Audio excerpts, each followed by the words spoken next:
Hey, everybody, welcome to another episode of Nate Knows Nothing.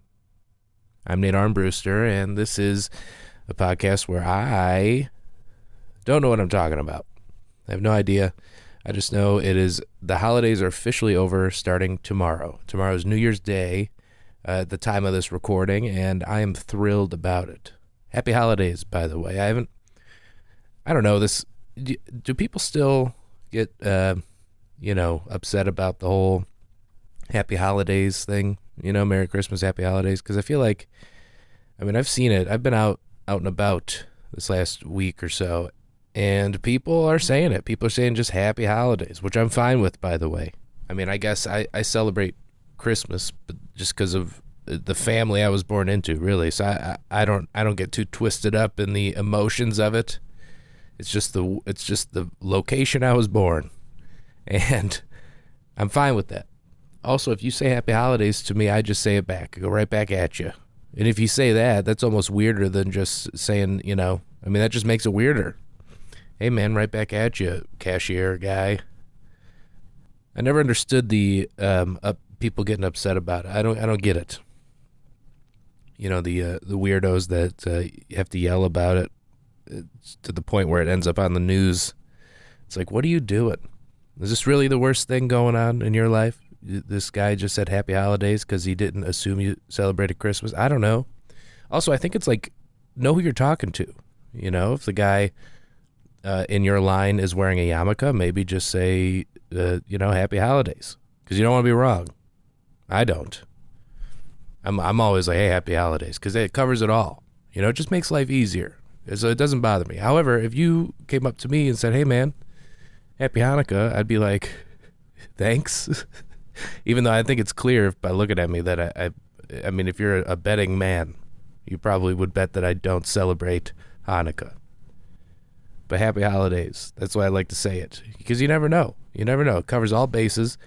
No one can get mad except for people who are mad that Christmas is I don't know. I don't want to sound like a Scrooge, okay? But I feel like Christmas is getting a lot less special. Was that crazy to think? Maybe it's just because I'm getting older and tired, and I'm like, we got a lot of we have to run around, we have to go to different people's houses, and it's just like it almost feels like a chore at times. And like I said, I enjoy this season. It's fun. Like I love all the Christmas. I love it all. But it's like, doesn't it feel like people are just generally less in the mood for the holiday spirit? Are we just living in dark times? Is that the case? Because it kind of feels that way. But there's also the fact that I don't have kids, and I feel like when there's not kids around, it's less, I guess the magic is gone. You know what I mean? I guess what I'm trying to say is I saw a tweet last week that said something like, the reason Christmas isn't feeling less as fun as it used to is because you're now the adults and you have to like do the things. And I'm like, man, I can't believe our parents ever did that. Because I'm like, man, I see what my friends with kids are doing, to make their kids' Christmas fun. And I'm like, yeah, sounds like a lot of work, man.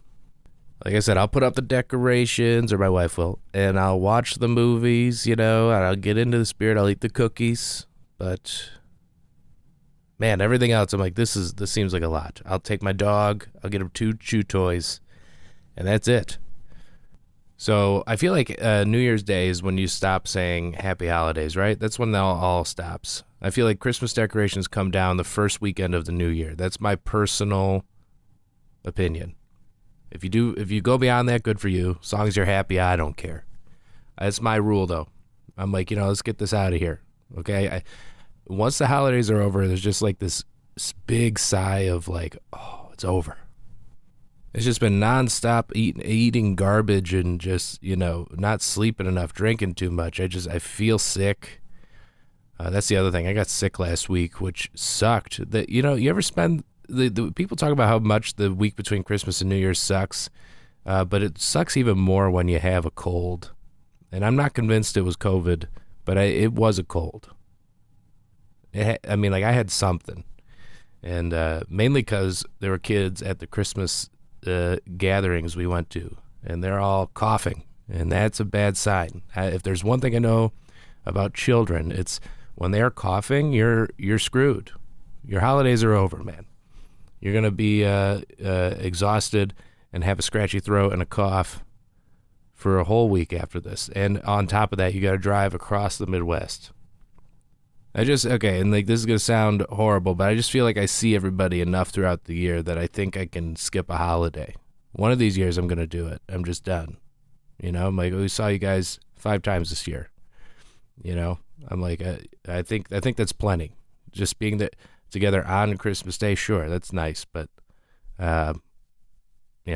we could have done this in August and just called it Christmas, and that's fine. But the traditions, you got to do the traditions. But like I said, okay, I'm sorry, I don't mean to sound so upbeat in the start of a new year. That's what we're talking about. New Year's Eve, the end of the holidays, which is it's like hit and miss for me. I've had fun New Year's, I've had boring New Year's, and now the only reason I want to leave the house on New Year's Eve is if I'm doing a show, and that's it. But this year we're going to a wedding. So tonight we have to go to a wedding on New Year's Eve. And, some holidays I'm like, why would you get married on this holiday? Because it either makes me have to, rearrange my plans around your wedding, or I have to explain what wedding I'm going to 20 family members. Usually it sucks, but New Year's Eve I think is the one holiday where you can get away with it without anyone being upset. Because it's like, okay, like I said, I only ever leave the house on New Year's these days is if I'm doing a show. It's the only way I can do it. Or, like, I'm not like go out to the bar and stay till midnight. What am I doing? You know what I mean? Like, why would we do that? It's so, I don't know. It's just not us. So we're going to this wedding, a childhood friend of my wife's, on New Year's Eve. And I was like, this is like actually kind of brilliant because it does give you plans. It gives you like a finite timeline to have a good time. And then obviously they have the venue until like midnight. You got to do it. If you don't have it till midnight on New Year's Eve, what are you doing? This is a learning experience for me. I'm just going along with it. I'm going home when I'm told we're going home. You know what I mean? But New Year's Eve, I think, is the one holiday you can get away with getting married on without people being upset. Because on the one hand, people are like, great, we never do anything on New Year's Eve. This will be fun. And it gives you that window of time to have your fun. And it's in a controlled environment. It's people you know. It's people that you're familiar with and you can have a nice time with. You're not at a random bar with a bunch of random people who are going to be like out of control. So this is going to be fun. I'm looking forward to it. Although I did have to. This is how I travel, okay? This happens every year. And the holidays start with exciting, like, yeah, we're going to go here for Thanksgiving, and I have everything I need. I have a full bag I have floss, I have everything. I've got deodorant, shampoo, all the stuff, right? I have too much underwear packed. I have all this stuff. I have all the stuff I need. I'm overpacked, as is my wife. And then my wife, who is always prepared, doesn't matter what the situation or the occasion is. Throughout the holidays, I get more and more burned out and just impatient and tired and cranky that we've had to repack 3 times now. And now we're like, okay, we got to go back to Minnesota for this wedding on New Year's Eve. Make sure you pack this is the other thing. Okay. The one rule was like a black tie, right? Black tie wedding. So I got to wear like all black or whatever. And that's, again, fine if you stay the same size and you own something that fits. I don't have anything that fits, man. I've put on so much weight, it's disappointing. And I'm like, I don't have anything that fits me in black. I have one black suit. I got it 6 years ago. And I looked so nice in it. I was like, this is the best piece of clothing I've ever owned. This was my like prized possession when it came to like, I got a suit for everything. I can go to a funeral. I can go to a wedding. No one's ever going to be mad about a black suit with a black tie. This is perfect. Well, in that 6 years, I've tripled in size, it seems. I can't get it's unbelievable. I can't even get these pants on above my thigh. It's crazy. And I never even thought of myself as that huge to begin with. But I'm like, what is, or I guess it's so much that I can't even really picture myself that thin. It's insane. So anyway, I have nothing that fits. And I go, you know what? I'll just buy something in Minnesota when we get there, because I just did not have time between everything else to go do this and get a haircut and do all this stuff, right? So get to Minnesota. I pack a pair of black shoes, and that's it. I mean, I pack like clothes for the week, but like the wedding outfit I have to go buy. And of course, the day before the wedding, yesterday, I go to like Marshall's, and I'm thumbing through the just the XXL shirt bin, trying to find something. And I find something, and literally everything they have doesn't fit me by like, I'm talking like a half inch. Like it barely doesn't fit. You know what I mean? But I find the one pair of pants that fits good enough. So I'm this guy. I'm gonna look like a damn Marshall's mannequin at this wedding. And but the nice thing is no one notices. Not when you're like, the plus one of a childhood friend of the groom. You know what I mean?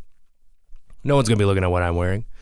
In fact, I'm gonna keep tabs on anyone who says anything. Like, where'd you get that? Where'd you get those pants? Oh man, you just got to make it work. You know what I mean? Belts, another thing. Have you ever outgrown a belt? Boy, that is a dark moment in one's life. So we're gonna get through it though. New Year's Eve. It's the end of the holidays. I can take a big deep breath, and then we do this every year. We do it. I don't get it. I don't know how I get through it. At the very beginning, I'm just like, was it bright-eyed and bushy-tailed? What do they say? What's that phrase? I'm excited. Going to see some family, going to do the holiday things. And now by New Year's Eve, I'm like, can we get out of here? Losing my mind. It's nothing personal. It's just, man, you can only, after 30, you can only sleep on an air mattress for like so many hours before you're just like, this is really altering my, my back. Like it's not good, but we're getting through it. Anyway, resolutions. Are you doing one? I'm not. I'm done with the resolutions. I can't believe, I don't think I've ever kept one. I mean, I think it also gives you false hope. You're like, yeah, this is going to be the year. I'm going to change everything about my life. And I'm like, well, if you really wanted to, you would just do it. I mean, I guess some people need the calendar year to start, but you can just say starting now in the middle of April, I'm going to do this. And it still will take a year or years, My New Year's resolution, I can't even think of one other than the cliches. Like maybe I should lose weight, drink less, or maybe if I drink less, I'll lose weight. I don't know where. But where do I start? I feel like if I was going to do that, I would just do that in the first place. You know what I mean? So, not doing them. My New Year's resolution is to not ever do a resolution again. If you've ever completed one, good for you. I would love to hear about it. Oh, you know what else about this traveling chaos of, not having the things I need and buying an entire outfit for a wedding that has a dress code the day before is I don't know what it is. Lately I've been really lazy about this, bringing the right things, And I mean, I live in the Midwest. I'm in Michigan, Minnesota, or Illinois at any given day, and I have to pack. I mean, it's not any surprise that I need a coat in the winter.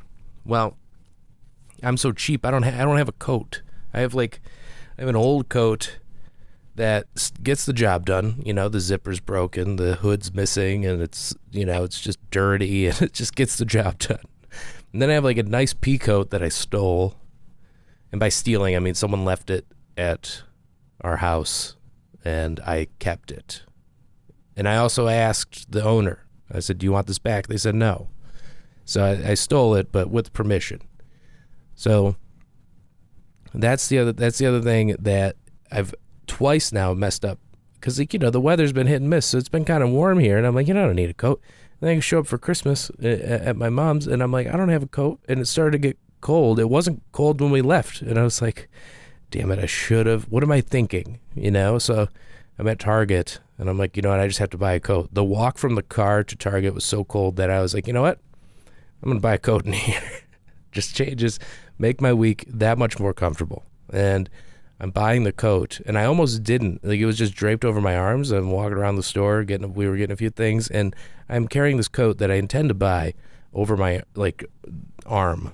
And we get into the line, and we're chatting it up, and the cashier was so funny and, chatty, and we're having a nice conversation. And she's like, she's asking us questions or whatever and talking, and then I go, oh, my God, I almost forgot. I want to buy this coat, too. And I put the coat on the belt or whatever. And I'm like, yeah, I almost just walked out with it. And I said, but I wouldn't want to get tackled out front. And she turns around, looks at the security, and she goes, you'd have been fine. And I'm like, what? Lady, give me that coat back. Don't ring it up. So I have a coat now, and it is, I've been wearing it 24/7. But then I got scolded by the cashier too, and in a very motherly way. She's like, you don't have a coat? I go, yeah, we're from out of town. She goes, you came here without a coat? Where are you from? And I said, Chicago. And she looked at me like I was a moron. She goes, you're from Chicago. It's not like you're from California and all of a sudden you need a coat. You're just an idiot. So that's how my holiday went. So I've been wearing this coat, and it's not a fancy coat. That's what I was getting at here. It's like a puffy, winter coat. You wear it to keep warm. You don't wear it. It's not stylish. It's not cool. It's a Target winter coat, okay? I'm gonna get 2 seasons out of this thing. It's cheap. And so that's the thing, is that's the coat I brought to Minnesota for this wedding. And now I'm shopping for my, official wedding outfit yesterday. I'm trying to go all fancy, and I'm like, I don't have a coat to wear with this. Am I gonna show up with a puffy coat? Like a big gray, I'm gonna look like a marshmallow walking in there, and then it just feels so silly. I'm like, what did I'm a mess. I'm a mess, guys. It's official. However, 2025 is going to be my year. I'm calling it. I'm feeling good about it. Also, I got my hair cut yesterday, with the intention of looking nice for this wedding. And I've always been going to this person for the last 5 years or so. I've been getting my hair cut from her, and she's always done a nice job. And I'm like, this person's in Minnesota, so whenever we're visiting family, this is where I go to get my hair cut. And it's so hard to find someone that doesn't, that just gets what you need, you know what I mean? She's like, yeah, I got it. Just cut the hair, whatever. Nice and easy. That's what I like. Well, if I go 6 months without coming to town, I got to find someone to cut my hair. So I found someone in Chicago I thought was great. First time I met her, cut my hair. I thought she did a fine job. I felt good about it. I had good reviews. Everybody in my life was like, cool haircut. And I'm like, that's nice. All right. And now it turns out they were just being nice, because the last haircut I went and got from this woman, the thing is, I don't care. And I've straight up told her, I don't care how my hair looks. If you mess it up, I'm not going to be pissed. It's whatever. I just need a haircut. I just want to get out of here. And so I get home, and a week later, I noticed there's a huge part she missed. It's just it's inches longer than the rest of my hair, but it's behind my ear, so I could hide it. And I was like, what the hell is it? So I was like, I'm going back up there. I'm going to get her to at least fix this, And I never did. I just walked around like this for the last 3 months. And I sit down in the chair in Minnesota, and I'm like, hey, you're going to, just so you know, because I felt like I was admitting to cheating or something, I go, you're my hair person. You're the only hair person for me. However, I was in Chicago. I had no choice. I didn't want to do it, but I needed a haircut so bad. And I found this woman who I thought she did a fine job. And I ended up going back to her. And I noticed this time she missed a huge chunk, and I kind of pull it out of my ear, and her jaw drops. She's like, oh my God, this is so bad. And she's kind of laughing because I'm just talking so much, smack about this lovely woman in Chicago who cut my hair. And because she was very sweet. It was a it was a pleasant experience. I went back to her twice. I mean, come on. So I'm trying to be polite here, but I'm also talking smack, man. I'm like, I go, I'm never going back, you know? And so she sits me in the chair in Minnesota, and I show her the thing, and she's like, I can't believe it. How'd she miss this? This woman's an idiot, you know? We're talking all this smack. And then she goes, okay, what do you want to get done today? And I'm telling her, and then she does the thing where, like, you sit and you're staring at the mirror, and she pulls the hair down both sides of my face. One side is like an inch longer. And, like, I didn't notice this. This is not a thing that I would look for. But she's like, look at this. She goes, one side's, inches longer.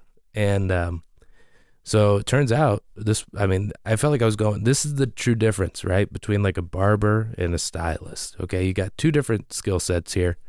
And this is how you know. This is how you know when you sit down with someone who knows what they're talking about. This is what I liked. It reassured the fact that this woman that is cutting my hair right now, I trust her. She could call out. It was like she was a teacher or something. She's like, look, she did this. She did this. She's like, and it was fun. We bonded over it. And so this and I'll probably end up going back at some point. But the big thing is she's like, I'm so glad you told me that you went there. Because I was like, I wasn't going to tell you because I feel bad because I'm always like, you're the only person that's cutting my hair forever, you know? And I was like, man, I feel bad. I feel bad admitting this. She goes, no, I'm glad you did because I would have thought that I screwed all this up, you know? So what I'm trying to say as we enter this new year is you should always be honest with your hair person. That's what I'm going to say. That's what I want to end this week's episode with. I hope you have a good New Year's Eve, whatever you're doing. Hopefully it's fun. Hopefully you make it to the countdown. Maybe you'll be asleep before the ball drops. That's also great. But if you're staying home, and actually, here's the thing: if you're listening to this the night it comes out, because it is right now, it is 1 p.m. Central Time when I'm saying this right now. It'll probably be uploaded in a half hour to an hour, and if you hear it the day it's posted, please tell me because I need to know how your New Year's Eve ended up with me. And you listening to this podcast, you know what I mean? Because I want to know what decisions led you here, and it's a good one though. That's what I'll say. I'm not judging. If you're listening to this on New Year's Eve, tell me, and I will give you $20. How about it? Okay, and you only have 24 hours to admit it. Okay, none of this a week later. Hey, by the way, I was listening on New Year's Eve. No, you have to let me know before the end of January 1st. 24 hours from the day and the minute this was posted. That's what we're going to do. I will give you $20, Venmo, cash if you're near me. I will mail you a $20 bill, which is insane. Also, I'm going to need you to sign up for my email list. I got some shows coming up in the new year that I want to tell you about, and I'll be doing it almost exclusively via email. Okay, so sign up for that. Click the link in my bio or go to my the description of this episode. There'll be a link in there for the email list, so please sign up and keep in touch. I would love it if you did that, and come see me on the road somewhere in the new year, and keep listening to this podcast. If you haven't hit subscribe yet, please do it. Tell your friends about it. If they are losing their minds and need to hear a guy week by week slowly lose his mind, that'll be great. I'm sure they'll get a kick out of this podcast. So thank you for listening. Happy New Year, and we'll see you next year. God, I almost made it through the entire New Year's celebration without saying that. Maybe if I say it enough at the wedding tonight, maybe I'll get kicked out and they'll make me go home. That's going to be a little challenge for me. I'm going to do it. I'm going to see how many times I can say see you next year before someone throws a glass at my head. All right. That's it for me. All right. Happy New Year, everybody. Thanks for listening.